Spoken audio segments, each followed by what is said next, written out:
오늘 말씀은 구속은 산 증인의 삶이다 라는 주제를 가지고 우리가 말씀을 나누겠습니다. 성경 말씀은 고린도전서 1장 22절에서 24절. 유대인은 표적을 구하고 헬라인은 지혜를 찾으나 우리는 십자가에 못 박힌 그리스도를 전하니 유대인에게는 거리끼는 것이요 이방인에게는 미련한 것이로되 오직 부르심을 받은 자들에게는 유대인이나 헬라인이나 그리스도는 하나님의 능력이요 하나님의 지혜니라고 이렇게 말씀하셨습니다. 지금 십자가에 못 박혀 내려오지 못하고 죽은 예수로 말미암아 구속복음이 왔다. 이 구속복음, 이 예수 안에서 너가 나고 내가 너고 모든 사람은 이 안에 다 회복될 수 있는 산 소망의 길이 완전히 열렸다. 이게 바로 구속복음이라는 거 아닙니까?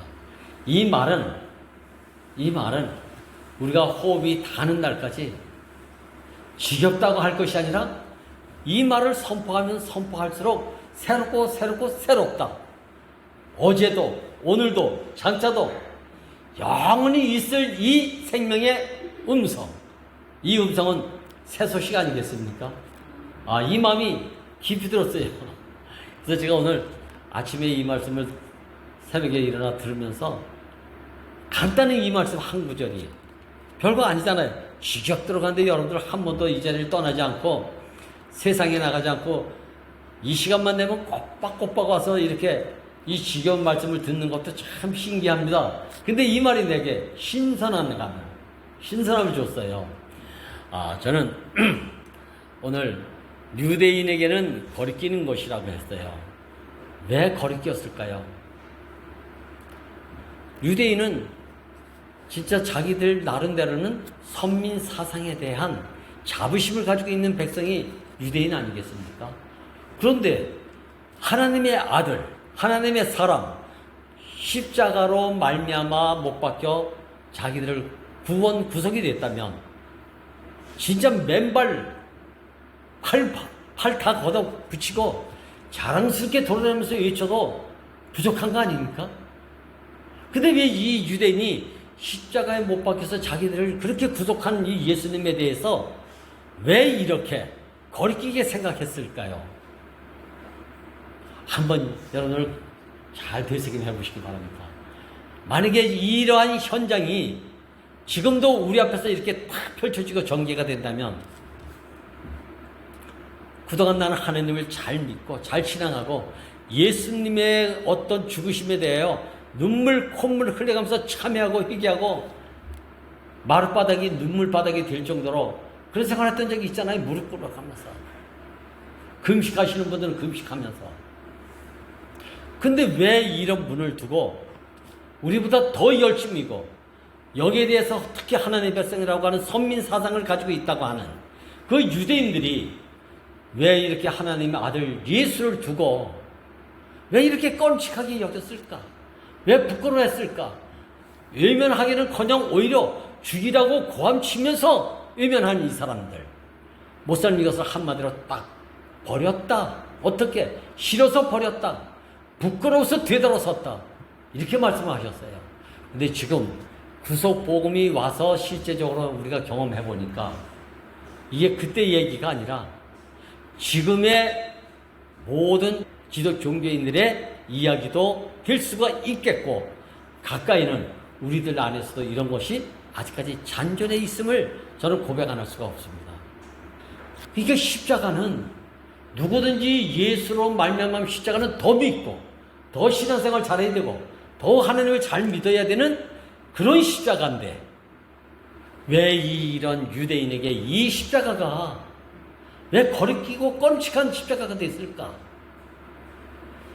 여러분들 한번 가만히 보세요.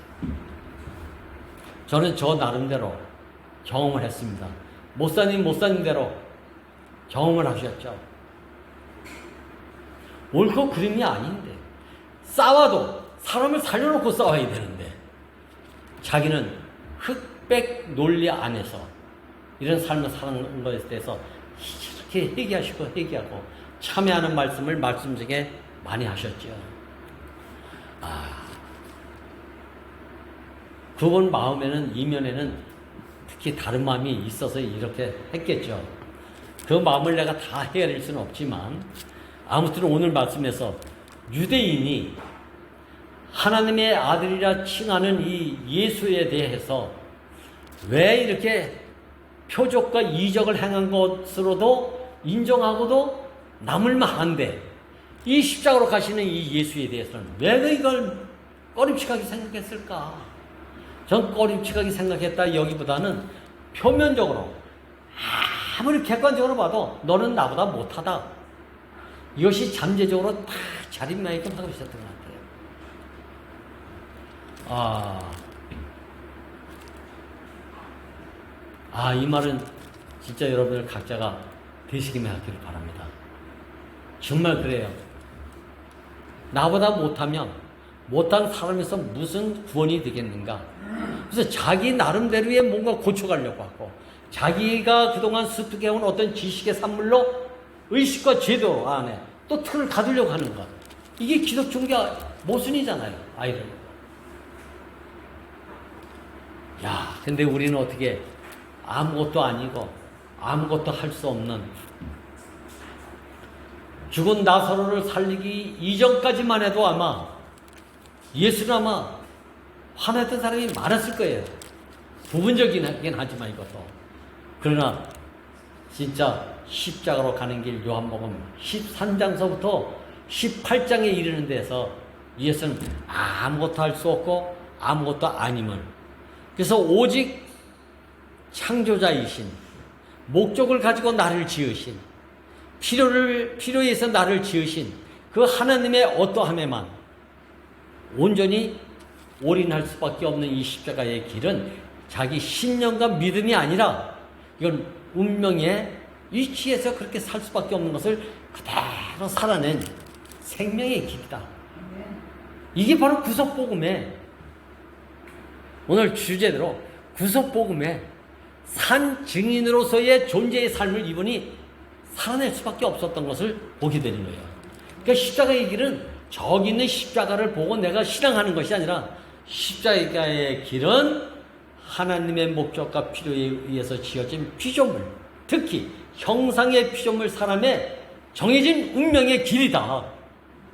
제가 이번 금요일날 목회자 모임에서 이런 간증을 했습니다.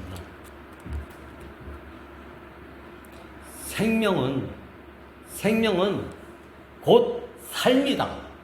이렇게. 생명은 그 생명이 곧 삶이다. 그 삶은 무엇으로 나타나는가? 행위로 나타난다. 그러니까 생명은 그 삶이고 그 삶의 나타남은 행위로 나타나는데, 이것은 묘하게 따로따로가 아니라 하나다. 그래서 그 생명에서 그 삶을 살고 그 생명에서 그 삶의 표현은 행위로 나타나니까 이선이 아니죠. 엇박자가 아니죠. 자연스러움이고 아름다움이죠. 그래서 개에서는 개의 생명이 개로 말미암아 행동으로 나타나니까 부자연스럽지 않습니다. 모든 생명이 다 이렇게 돼 있어요. 우리가 교회 안에서 모쌤이 그동안 자기 생명만큼 나 된 것만큼 살아라고 했을 때는 이러한 데 근거를 해서 자기 된 만큼 자유롭게 해라. 이 말이 어떻게, 내 필요에 의해서 나만큼 한다고 하면서 고집이 생기는 것을 귀에서 공격합니다.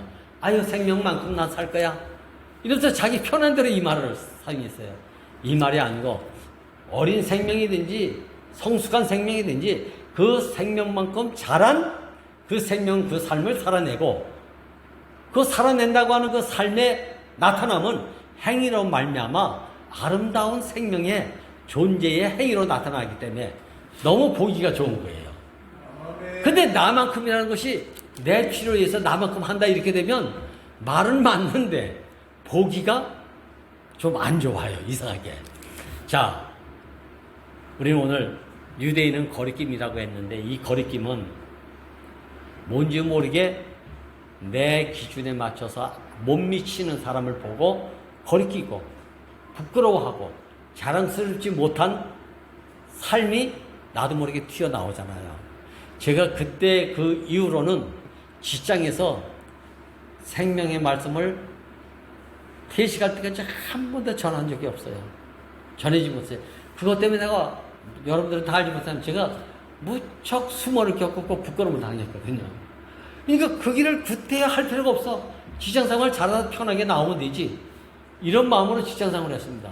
그러니까 복음을 전을 이런 것 때문에 목사님이 창세기 형제들을 야단칠 때 몰래 이러면 아니 30년 동안 직장에 생활했으면 한 명이라도 데리고 나와야 되지. 어떻게 나가서 직장에서 한 번도 이 생명의 말씀을 선포를 못하느냐. 이렇게 아주 안타까운 마음으로 아주 절규하다시피 말씀 중에 하는데 우리는 그 말을 듣고도 심각하게 듣지 않고 허허허 하면서 히히덕거렸다는 거 아닙니까? 한 번도 심각한 적이 없어요. 근데 이게 어디서 딱 도졌습니까? 십자가에 못 박혀 내려주었다고 죽은 예수를 딱 직면하니까 이것이 무엇으로 발전했습니까? 다 싫어서 버렸다. 다 도망갔다. 이것으로 발전할 줄은 전혀 몰랐습니다. 정말로. 그래서 저는 오늘 주제에서 구속은 산 증인의 삶이다. 생명은 그 생명의 삶에서 행위로 자연스럽게 나타나는 아름다움이다. 같은 말이잖아요. 우리가 흔히 말은 좋은데 행위가 개판이야. 이게 바로 언행 불일치지. 이걸 보고 위선이라는 말이 나온 거 아닙니까? 근데 이럴 수밖에 없더라니까. 유대인들이 바로 그거 아닙니까? 그래서 꺼리키게 생각하는 거예요. 그리고 오늘 헬라인들은 이 십자가 이런 사람들 안에서 사는 것을 보면 어리석은 사람으로, 미련한 사람으로 이렇게 딱 지쳐놨다는 거 아닙니까? 왜 어리석고 미련한가? 지난 시간에도 말씀드렸지만 아무 쓸모없는 밭에 보화가 묻힌 것을 보고 온 사람이 자기의 문전 옥답을 팔아서 보화 묻힌 아무 쓸모없는 돌잡 같은 것을 사니까 그게 얼마나 미련스럽겠습니까? 하나님을 믿으려면 저렇게 믿지 말아야지. 이렇게 말하는 거 봤잖아요. 제가 우리 춘천이들은 거의 다 그렇겠지만 젊은 청년 때 본토와 친척과 아비집을 떠나가지고 오는데 왜 멀쩡한 이 고향을 놔두고 여기서 살아도 될 만한 사람들이 왜 대구로 가느냐, 왜 대구로 가느냐. 근데 우리는 그때 이열래 목사님이라고 하는 연약하고 가냘픈 몸 그 밭에서 보화를 봤거든요. 이열래 목사님이 좋아서 간 게 아니고 그 안에 보화가 있어서 갔어요. 그래서 거기에 대답 한마디도 못하고 그냥 좋아서 왔습니다. 근데 지금 와서 이렇게 보니까 언제 부딪히기 시작했냐면 이 보화를 묻고 있는 이열래 목사님 몸이 육체가 싫어가지고 여러분들이 잘 아는 왕자의 난이 일어난 거 아닙니까? 말씀은 좋은데 보화는 좋은데 사람이 그런 사람이 아니야. 이것 때문에 부딪혀가지고 참 애먹었습니다. 그게 캄캄했습니다. 그때 한 사람만 캄캄한 게 아니라 그때 형제들이 다 캄캄했어요. 그때 목사님 말씀을 하나 쉬면서 딱 앉으면 얼굴이 좀 지나치게 형언한다면 새카맸습니다. 이 얼굴에 캄캄했어. 이게 약 한 3년 동안 있어요. 그리고 나서 목사님이 미주에 갔는데 이것 때문에 미주에 있는 한 형제가 목사님에게 이런 질문을 했습니다. 목사님이 돌아가시면 이 교회가 어떻게 되겠습니까? 이렇게 그때 물었어요. 이 질문이 그때 왔어요. 왜? 그때 형제들 보니까 너무 아니니까. 근데 그때 목사님이 어떤 말씀 하셨는지 알아요? 처음에 하나님이 다 알아서 해주시겠죠 뭐 이렇게 대답했대요. 아, 형제자매님들, 우리가 대답이 가장 궁색할 때 할 수 있는 대답이 뭐죠? 하나님이 알아서 해주시겠죠. 이거잖아요. 이 말이 틀린 말이 아니야. 근데 알 수 없는 말이 또 이 말이에요. 알지 못하고 대답하는 게 이 말이야. 이 종교인들의 공통적인 이거 예전에 우리들의 얘기 아니었습니까? 하나님이 알아서 해주겠지. 유태인들이 이거 몰라서 그랬겠습니까? 그런데 아마 목사님도 그때는 그렇게 대답할 수밖에 없었던 때문이죠. 근데 두 번째 미주에 갔을 때 이 질문을 똑같이 받았다는 거 아닙니까? 근데 그때 목사님이 대답을 하시기를, 그때는 형제들이 살아나기 시작하고, 그때서부터 밭에 묻힌 보화도 좋지만 보화를 묻고 있는 돌짝밭을 얼마나 영광스러운 돌짝밭인가, 이걸 보게 됐어요. 사람이 아름답구나. 어떤 사람, 하나님을 담고 있는 사람이 이렇게 아름답구나. 그때 보게 된 거예요. 그때 보게 된 거예요. 이 사람을 신하지 않으면 이 보화를 내 것으로 만들 수가 없구나. 이 사람을 내가 인정하지 않으면 이 보화가 내 것이 될 수 없구나. 이걸 보게 됐어요. 그래서 이 간증을 가장 했다는 거 아닙니까? 그때 나온 말이, 목사님이 가는 곳에 나도 가겠고 목사님 죽는 곳에 나도 죽겠다, 이런 간증이 터져 나오기 있어요. 그때 목사 얼굴이 환해졌죠. 그때 미주에 갔을 때 이 질문을 똑같이 받으니까 목사님이 이 질문에 무슨 대답했는지 알아요?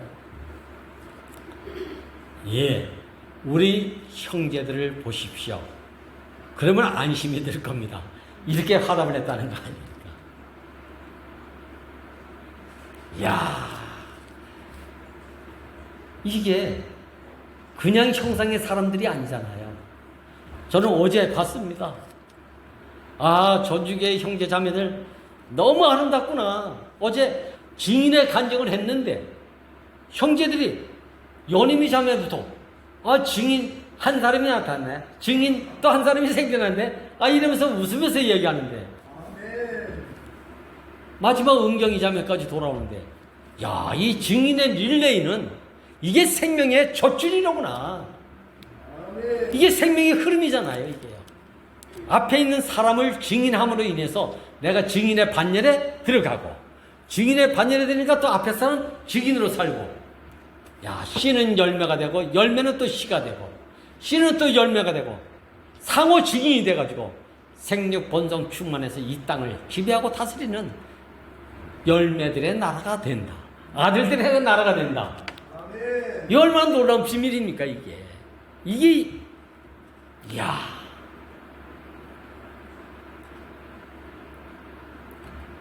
지금 와서 보니까 가룟 유다에 대해서 뭔지 모르게 이 예수라는 청년을 계속 따라다니다가는 자기 인생이 뭔가 꼭 망할 것만 같은 생각이 들어갔고, 한편으로는 또 한편으로는 이렇게 사는 예수를 3년 동안 따라보니까 모르겠어.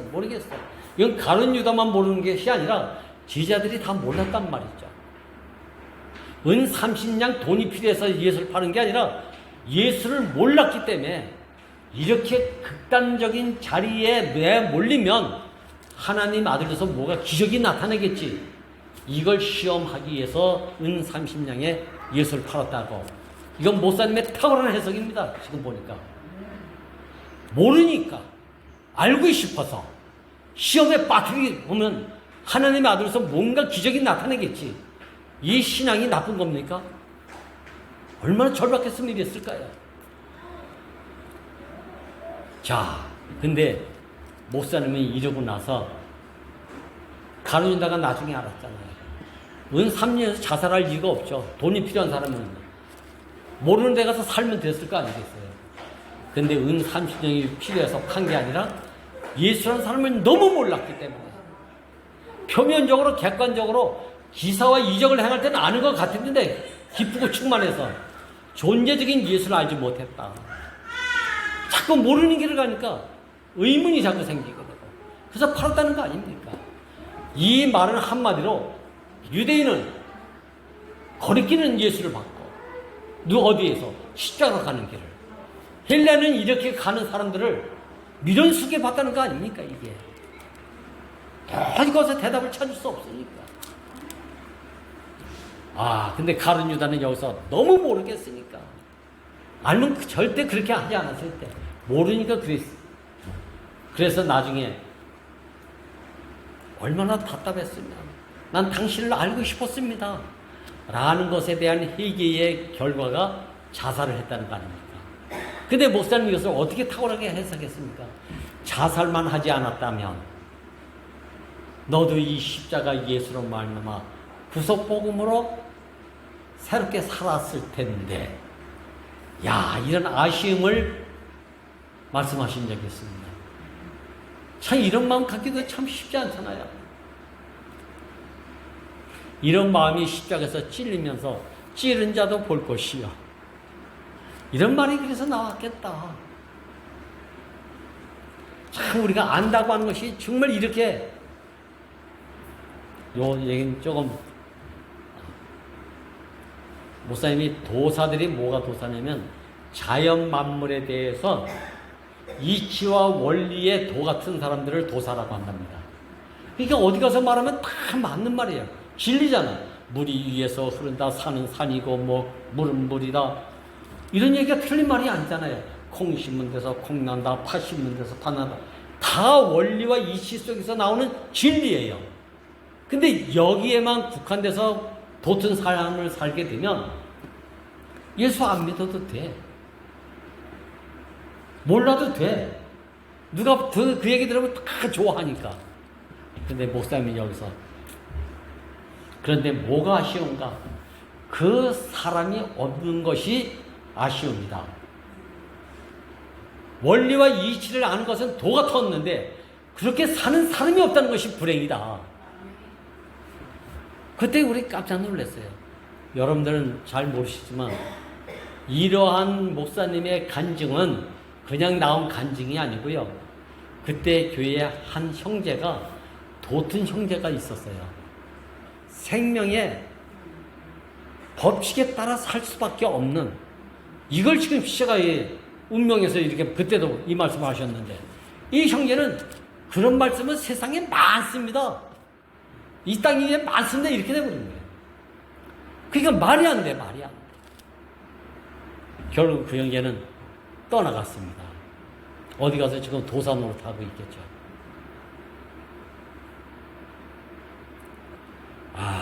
저는 오늘 유대인들에게는 꺼림칙한 것이요, 헬라인에게는 미련한 것으로 보일 수밖에 없는 이 십자가에, 우리도 여기서 이해가 아니라고 그랬죠. 이 사람은 지금도 똑같이 이 사람에 대해서 미련스럽고 거리끼고 미련스럽게 생각하는 이런 사람들이 있는데, 이 사람들이 기독 종교에만 있는 게 아니고요, 지금 우리들 안에도 이런 것이 있을 수 있겠구나라는 나의 마음을 이렇게 내놓습니다. 제가 그랬으니까요. 저도 그랬으니까요. 모르면 어떻게 돼요? 십자가로 가는 그 예수가 미련스럽게 보이고 꺼림칙하게 여기게 된다니까요. 그러니까 가룟 유다가 예수를 팔았죠. 어쩔 수 없어. 이건 재주가 없어. 모르니까. 그래서 목사님이 모르니까 그랬다. 이걸 보면서 저는 우리의 충만은, 우리의 감동은 꼭 필요하긴 해. 왜? 기폭제가 되니까. 그러나 그것에 매이지 마십시다. 그런 거 많이 경험했잖아요. 부흥회 갔다 오면. 저는 오늘 이 구속복음은 다른 것이 아니다. 그 생명에서 그 존재의 삶을 살아낼 수 있는 복음이 구속복음이기 때문에 전혀 이율배반적인 것이 아니다. 하나다, 하나. 그래서 나온 첫 번째 선포가 뭐였습니까? 우린 민족되고 있었잖아요. 창세기 연기들은. 근데 전혀 우리처럼 살아본 적이 한 번도 없는 MZ세대들로 인해서 예수 안에 나는 그다, 네가 나고 내가 너다, 그 말에 얼마나 당혹스럽겠습니까? 목사님은 거기다 아주 뒷받침하면서 형제들이 다 날 버리고 떠났다. 그래서 선포하라고 격려하시고 그러지 않았습니까? 이것이 지금 창세기 형제들에게 권위가 실추되는 영향을 미치고 있습니다. 이제 회복되고 있지만. 그러니까 저는 베드로가 수제자로서 예수님이 십자가로 가는 그 길을 일주일 남겨놓고 얼마나 예수님에 대해서 사랑하는 마음이 생겼으면 선생님 그리 하지 마옵소서 이렇게 말했잖아요. 십자가에서 죽지 말아주세요 이렇게 말린 거예요. 그러니까 예수님이 뭐라 그랬습니까? 사탄아 물러가라. 누구에게? 가장 수제자라 일컬었는데 손색이 없는 베드로에게 이 말을 했단 말이에요. 저는 여기서 뭘 봐요? 부속복음은 존재의 삶이고 생활이다. 아멘. 이 말은 다른 말로 하면 하나님의 목적과 필요와 계획에서 1.1핵이라도 벗어나면 하나님은 절대로 아들로 후사로 상속자로 인정을 안 하신다. 그래서 십자가에서 마지막 예수는 엘리 라바 사박다니 하나님 왜 나를 버리십니까? 라는 이 고백 속의 내용은 요한복음 2장서부터 11장까지 물이 포도주가 되는 역사서부터 죽은 나사로가 살리기까지의 이 기적은 어떤 사람도 흉내내지 못한 기적입니다. 이게. 그랬음에도 불구하고 왜 날 버리십니까? 라고 하는 예수에 대해서 아무 대답을 해주지 않았다? 그런 행위로는 내 상속자가 되지 못한다. 후사가 되지 못한다. 내 목적과 필요와 계획의 창조의 목적의 사람에서는 너는 벗어났다. 그러니 내가 어때 그 요구에 내가 대답을 해줄 수 있겠느냐. 이 말씀이 여기 내포되어 있는 거예요. 이 내용이 내포되어 있는 거예요. 저는 어제 너무 기뻤습니다. 이제 그런 거 차치하고 앞서 있는 사람, 그래서 보고 듣고 우리 손으로 주목하고 만진바 된 사람은 멀리 있는 것이 아니라 가까이 있다. 이 가까이 있는 사람을 알아가면 어떻게 됩니까? 점진적으로 멀리 있는 사람까지 다 한 사람으로 만나게 된다는 거 아닙니까? 근데 시작은 한 계단 올라서야 두 번째 계단 올라서지. 한 계단도 올라서지 않고 10계단에 난 이르렀다라고 외치면 이건 진짜 하나님은 심지 않은 데서 거두시는 하나님으로 아는 것과 같은 이런 모수된 하나님이 다 아셔 이렇게 돼버리잖아요. 말은 맞는데 이해할 수 없는 말이 돼버리는 거예요. 오늘 구속은 산 증인의 삶이다. 이 말씀을 오늘 저에게도 여러분들에게도 깊이 되새김함으로 인해서 이 시작의 자리, 근원의 자리, 최종적 복음의 자리, 이 구속 복음을 깊이 누리시는 시간이 되기를 바랍니다. 주님을 찬양합니다.